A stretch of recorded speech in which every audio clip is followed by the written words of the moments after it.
Entre los cantos tristes que compusieron algunos indígenas de habla náhuatl a raíz de la caída de su ciudad, México Tenochtitlan, en poder de Hernán Cortés, entre esos cantos hay uno sumamente elocuente.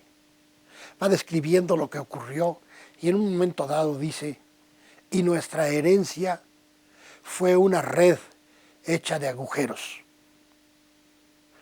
Todo parece que se destruyó.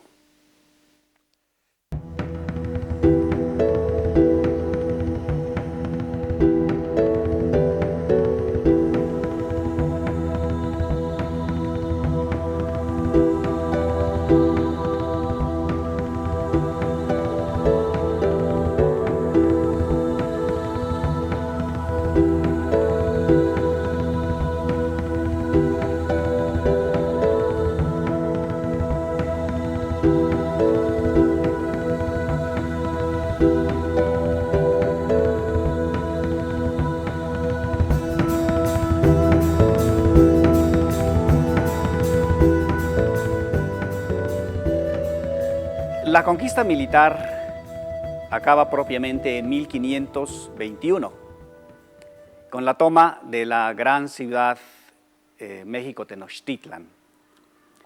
A partir de ese año viene la reorganización de la nueva sociedad. Uno de los aspectos importantes de esta reorganización era el mundo religioso cristiano que traían los españoles que llegan a México. Ellos consideran que no son capaces de llevar a cabo esta obra y piden el apoyo de misioneros, sobre todo de misioneros franciscanos, porque conocen que es una orden que está preparada para este tipo de trabajo. Tenemos el testimonio del interés por esta reorganización religiosa, la evangelización, vamos a llamarle. Y también nos damos cuenta del interés de los franciscanos, que allá, un interés que ya existía aún antes de las cartas. Así, en 1523 van a llegar a México 3 misioneros no españoles, 3 misioneros belgas, que van a realizar una gran obra evangelizadora aquí en México.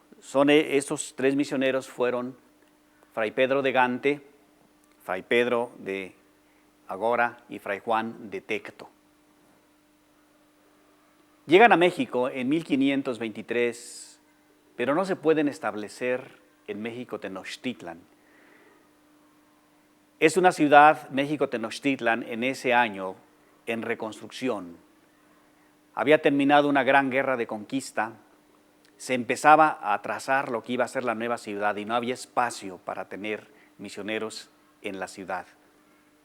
Ellos se van a ir entonces a la ciudad de Texcoco y desde allí, más que hacer una misión, lo que van a hacer es prepararse para realizar esa misión. Un año después, 1524, va a llegar la verdadera misión a la Nueva España, que son los 12 primeros franciscanos.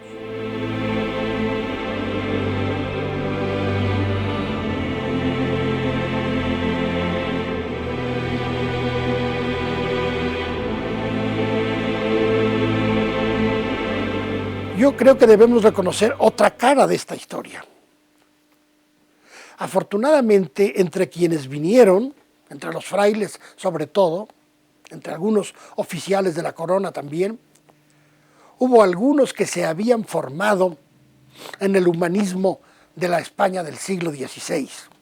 Se habían formado en Salamanca, en Alcalá, incluso algunos en la Sorbona. Y estos tenían un sentido humanista. Voy a dar un ejemplo nada más. Fray Bernardino de Sahagún, que dedicó su vida para comprender desde dentro a los pueblos indígenas del centro de México. Padre de la antropología en el Nuevo Mundo. Eso fue importantísimo. Bueno, ¿qué hicieron ellos? ¿Qué se preocuparon por rescatar algo, porque no desapareciera esa cultura? Quisieron de alguna manera, como hoy día dicen, endoculturar el cristianismo, es decir, adaptarlo a la mentalidad indígena.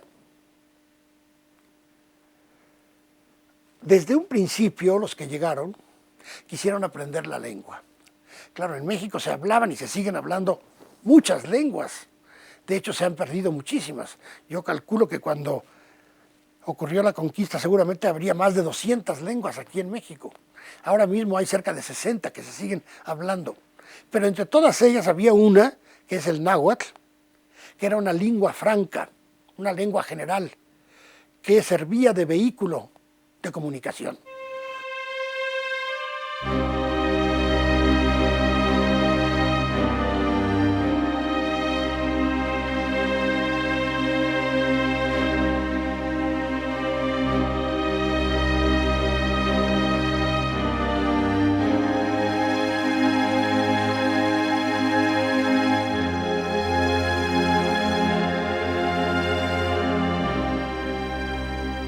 Los 4 o 5 primeros años fueron un tanto difíciles para los franciscanos, precisamente por encontrarse ante un mundo para ellos totalmente desconocido.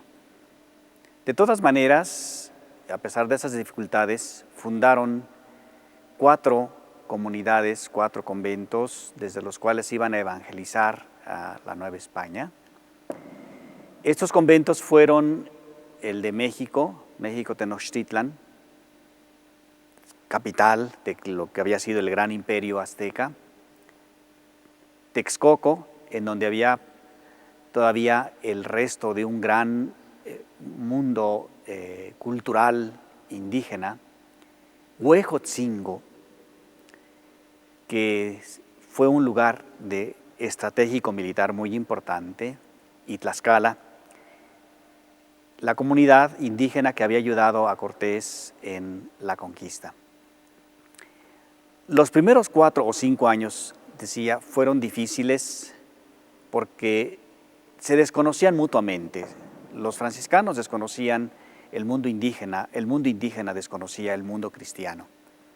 Pero a partir de 1529 empieza la grande expansión de los franciscanos. Desde los 4 conventos que tenían México, Texcoco, Tlaxcala y Huejotzingo, empezaron a cubrir una gran cantidad de territorios, tanto que para 1535 tenían ya fundados más de 30 conventos. Estos primeros años, son de expansión territorial y de expansión del cristianismo y de la evangelización. Una vez que se compenetraron las 2 comunidades, la franciscana y la indígena, empiezan a aparecer los grandes proyectos que darían forma a lo que los franciscanos van a llamar la iglesia indiana. Una iglesia distinta de la iglesia de los españoles y distinta de la iglesia europea. Una iglesia que no tuviera la contaminación que había alcanzado en Europa, una contaminación contra la que luchaban en ese momento los movimientos reformistas del centro de Europa, de Alemania sobre todo. Parte de esta iglesia sería el mundo indígena educado en el mundo cristiano occidental. Con este motivo, los franciscanos en 1536 fundaron cerca de la Ciudad de México, en lo que era una gran parte también de lo que fue México Tenochtitlan, pero independiente, en Tlatelolco, fundaron una escuela. El Colegio Imperial de Santa Cruz de Tlatelolco. Era imperial porque estuvo bajo la protección de Carlos V. Y allí la crema de los franciscanos se instaló para conocer la cultura indígena y hacer una especie de encuentro cultural. Yo lo comparo eso con aquello que ocurrió en Toledo, con los traductores de Toledo, la Escuela de Traductores de Toledo, que permite recoger la sabiduría del mundo clásico con los textos del Renacimiento que iban a ser, griegos, latinos, a través del auxilio de judíos y de árabes, y pasan al resto de Europa. Bueno, pues un rescate parecido tuvo lugar aquí. Se recogen los textos de los antiguos libros, la sabiduría acerca del calendario, el arte, la pintura, la medicina. Se elaboran libros de todo eso. Y Sahagún forma a un grupo de estudiantes que les llama los trilingües. Nebrija, cuando había sido maestro en España, también tuvo sus trilingües, que eran gentes que hablaban latín, griego y hebreo. Bueno, pues aquí los trilingües hablaban obviamente náhuatl, latín y español. Y esos trilingües van a ser su auxilio en un trabajo de campo que va a emprender. Y Sahagún sale a diversos rumbos de la región central y se entrevista con los viejos, con los sabios, que le van trayendo libros para que los conozca y van haciendo transcripciones. Y en gran parte todo eso después se trasvasa al alfabeto en ese colegio. Y así tenemos un tesoro maravilloso. Aquí tengo yo el Códice Florentino, que es el resultado último de esta tarea maravillosa. Miren nada más, qué maravilla. Con dibujos, con ilustraciones, es verdaderamente extraordinario. Esto es como la Biblia del mundo náhuatl. Aquí hay testimonios, como dice Sahagún, acerca de las cosas naturales, plantas, animales, remedios de la medicina indígena, acerca de las cosas humanas, la educación, la guerra, el comercio, e incluso el sexo. Y después dice de las cosas divinas, o por mejor decir idolátricas. Es una enciclopedia extraordinaria. Y los discípulos de Sahagún van a continuar trabajando y recogerán antiguos cantares, relaciones históricas, himnos, más discursos. Todo esto se desarrolla, pues, en esa primera mitad del siglo XVI, y vamos a poner una fecha, por poner una, entre 1524 y 1574.